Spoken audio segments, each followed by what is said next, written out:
We didn't make the decision to make a blues record till a few months before we embarked on this whole project.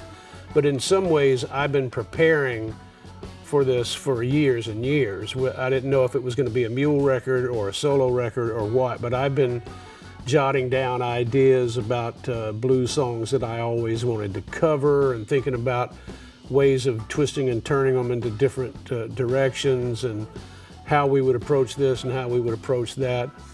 Once the decision was made for it to be a Gov't Mule blues record, then that gave it a lot more focus, because Gov't Mule has a collective personality of its own. And so we needed to make a record that sounds like Gov't Mule, but also different and sounds like us interpreting what has been a major influence on our music. We come from a blues background to begin with, so we've done a lot of older blues material, and in the blues world that we've been recording, there hasn't been as much prep as the Gov't Mule stuff. We've had to learn the Gov't Mule songs. In a lot of instances with the blues recordings, hey, this is how it goes, not too much talk, immediately into the playing without thinking about it, because we all instinctively know that music pretty much.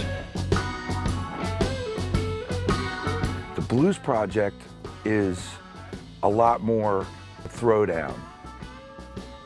We're adding the mule stamp to it, so it's not like a real heritage, you know, tribute, homage type of thing. It's still, to me, got us now, contemporary us, whatever that is. The other great thing about the blues record is that they're doing it live on the floor, so no one has headphones on. It's all an interactive experience. They are setting their volumes based on how they hear each other. So the approach is this more intimate band setup, and it's what these guys do best. Now we're in our blues world, and so you can see that it's set up completely different than the normal mule world.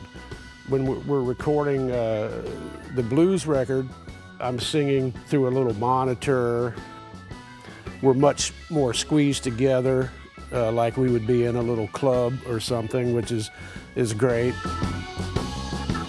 Yeah, no, the idea is great, and so far it's been really good. You know, we get off headphones, the cans, just play out in the air, which is good. It's different.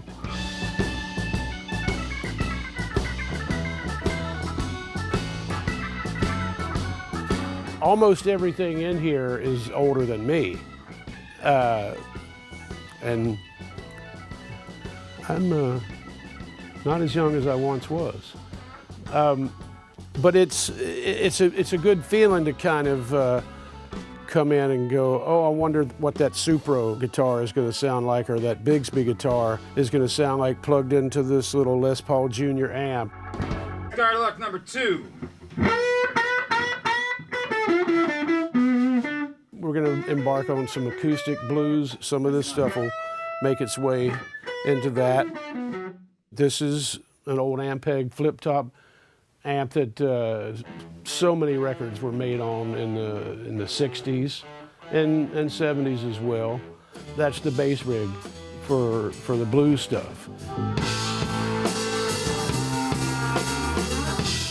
Instead of a big massive thing like we would use on stage with a bunch of different cabinets and stuff, it's just that little guy.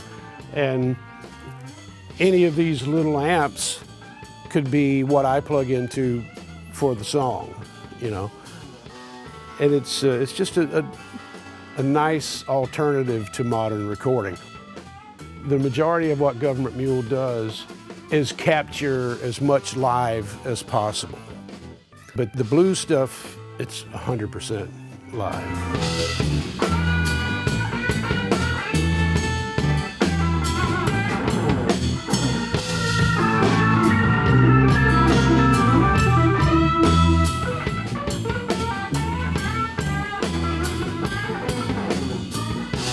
I'm really psyched. I think we're walking out of here with more than one blues record in the can, you know.